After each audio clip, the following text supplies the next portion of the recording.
Can we talk about Trump? Yeah, sure. I mean, I know It gets you into a lot of trouble because the problem with the Trump thing is you're damned if you do, you're damned if you don't. You know, as a comedian, because half the nation not even half the nation's Republican, and then 20% of them are super Trumpy, right? And the people who are really into Trump, they get very angry when you joke about him, but it's very hard as a comedian not to joke about him, especially during that first run when he's going grab him by the pussy. We didn't think he was going to win. So to tease a man that's saying grab him by the pussy and all this type of stuff, of course we were going to make jokes about it, you know. And I'm not a big Trump fan. I think, but I'm not. Why not? What, is it? You're not a big Trump fan or not a big Republican fan? No. I'm okay. So more liberal. Look, US liberal. Look, I'll be honest with you. If I was to vote here in Australia, I'm a bit more right wing than you think I am. Right? I'm not.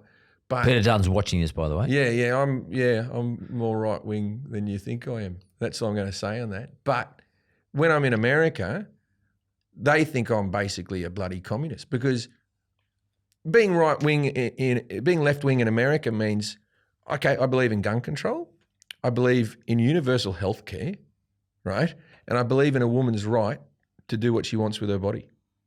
So those three things: health care, guns, and abortion.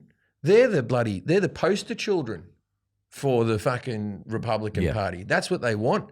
And in America, as long as they keep talking about those three things over and over and over, they can fuck you in the ass with taxes all they fucking want, right? Because all we're arguing is abortion. And they did it in the debate. Abortion, guns, healthcare, right? So I am left-leaning in America, and that makes me liberal. Yeah, I'm somewhat of a socialist. Yeah, right. I believe in a society where we take care of our most vulnerable. Yeah, I believe in housing for the homeless. I believe all these different things, but fuck. There's lots of tax things that I'm right wing about. There's a lot of shit that I'm very right wing about, but as an Australian, I'm a right-wing Australian, left-wing American. So I'm in a terrible position in my career because people from the left, the extreme left, they don't like me. People from the extreme right fucking hate me.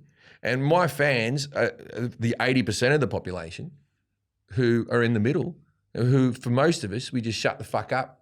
Just go, I don't want to talk to either of you about it, right? But the problem I have is when the right wing go for me, I don't have the left defending me, and when the left go for me, I don't have the right defending me. But how do they go for you? Like you mean just people as just in trolling you, trolling, saying rubbish about you, or untruths about you, or whatever. But what do you do? Just ignore it? Do you respond? No. I don't even bloody bother about it. There's only one thing that matters in my career. There's only one thing that matters, and that's ticket sales. Yeah. Right. And if they drop, I'll ask what's going on. But until then, you just keep talking. Like even now, there's people watching this podcast who don't agree with half the shit I've said already, you know what I mean? But I hope that you understand that we're all different, aren't we? And you've got little things about you that you believe in that I'm not going to agree with. Like this idea that we have to be all one way or all the other. Oh, I'm right wing on some subjects and left wing on other subjects. And it depends. I go subject to subject.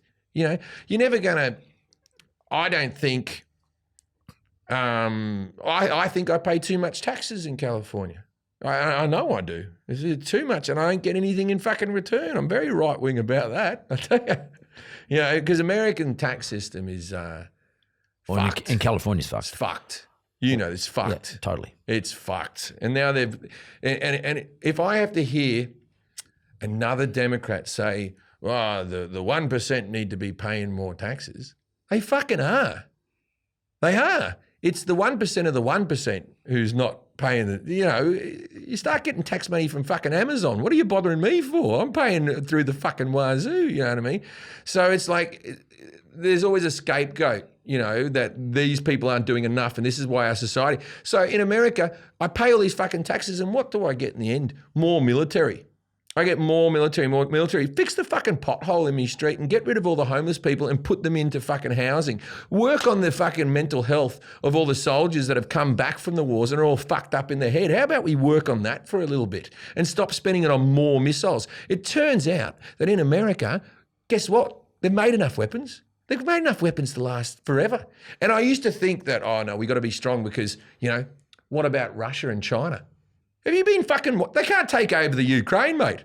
You're worried about Russia. Together. They've got, the Russians have technology from fucking Top Gun and not Maverick, the original Top Gun. Just that old shit. And the Chinese, we were worried about them for fucking ever. They sent a spy balloon, not a drone. They sent a spy balloon over America for 3 days. Yeah, for 3 days. On the news, we talked about the spy balloon. The slowest moving, largest vehicle that mankind's ever created is what they said. We've got enough guns. We've got enough weapons. We're fucking good. Start spending it on the actual people. And so me saying start spending on the people, healthcare, housing, that's called socialism. And socialism in America might as well be called communism. That's how when they hear that word, they hear the word communism. And so I will never talk on stage in America about healthcare because I've tried doing it and they'll never understand. They will never see why that's a good thing. They'll go, but why should I be paying something when other people aren't paying enough and blah, blah, blah, blah. And it's just like, dude, and part of their problems is that they're next to Canada and the Canadian healthcare system's not the best. The Canadian healthcare system is everybody gets the same healthcare. A homeless person to the Prime Minister gets the same healthcare. With the Australian and British system where you can have public healthcare plus you can have private on top. There's no private on top in Canada. Wow. Right? So they're always going, those people up there are waiting too long for their surgeries. Because really, what is healthcare?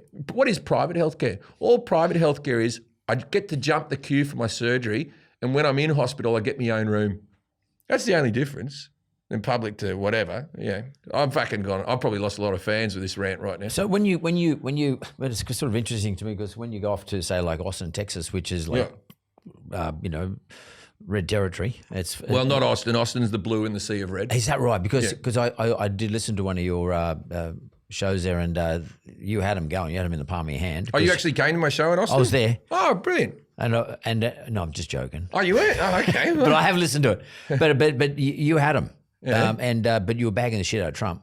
Oh, that was in Nashville. Nashville, Which Nashville. is the same, a horse of a different colour, but the totally. same They're thing. blue. Yeah. No, they're red. They're fully red. red. So as opposed to the opposite here in Australia, of course, but red, blue. Anyway, but you had them going, and they loved it. You were bagging the shit out of Trump, basically. Yeah. They have no problem with that. And there's also a lot of Republicans who aren't Trump Republicans. Yeah. They want to go back. Remember when we thought that like George W. Bush was a nut job warmongering type of thing, and now he's a delightful old man that dances around a bit before, you know what I mean? He's a fun little fella. I'll tell you a Texas story about, so I was playing, I believe it was Dallas, and I'd done the gun control thing, and before I went down to play Dallas, I had to cancel the show a few months earlier because there was a gun threat. You? Yeah, to the theatre. Someone was going to come and shoot up the theatre. And so Texas is the only place, incidentally, where we had metal detectors for the shows and people had to turn in their guns. And we had a Tupperware container of bloody guns that you get it back after class. You can't have it in the show. Wow. And they felt unsafe without their gun, But anyway, so the gun control thing, even with what happened with Trump the other day with the assassination, there's people now have been writing to me saying, oh, well, where was your gun control now? And you're like, doing exactly what is, first of all, he shouldn't have had a gun. And men that knew what they were doing eliminated the threat. The people seem to think that if all the punters in the crowd all had their guns, maybe he wouldn't have gotten up on that tower or something, but then you'd be, you know what I mean? But if those gunshots went off, they all would have pulled it out. We wouldn't have known who the shooter was. It would have been fucking mayhem. You need an us and them mentality, Anyway, so I had to cancel my gig to go back to Texas, and then they rescheduled it, and the threat hadn't really gone away. And so I was like, all right, I got to do the show, and I don't want people to panic. And I don't think the threat's real. So there's no point telling you. So we go back to the theatre, and I rang the cops up and I said, can we have a sort of bit more of a presence at the show? And they said, well, you can pay. Yeah, charge. So in America, you can buy cops in uniform on their off time as their second job to do your personal security for you, which is what I did. So I bought, I believe, 8 or 9 cops. And I had 2 on the edge of the stage, and I had them at each exit door. And so there was a big, and then they metal detected in. I've never seen a comedy show with more sort of security. And I'm in my dressing room. I got there 2 hours before the show. And I normally get there about 30 minutes before the show, but because of this incident, I wanted to know what was going to happen and all the protocols. And I'm in my dressing room, and the dressing room next to me, all the cops are being briefed. And they're all sitting around there, and the police officer goes, okay, I'm going to need one of you on each door. You can pick your door. I don't care which door you want to pick. It's fine. And who wants to be the 2 cops at the edge of the stage? Right? And one of the cop goes like this, hey, why are we even here, Sarge? And he goes, well, this particular comedian has been getting death threats. Well, why has he been getting death threats? Well, he does a routine about gun control. And then one of the cops who was paid to protect me said, maybe he should learn to shut his fucking mouth then. Oh, my God. How'd you feel? Yeah, I was like, I don't reckon this cunt's going to dive in front of a bullet between me and you. I reckon I might be left out there. And that same cop, he had a big tash and he had those boots over the pants. He's like a highway cop sort of guy. Every joke, he just sort of throughout the show. He wasn't having a good time. He didn't like me or what I had to say. I was a pain in the ass for him.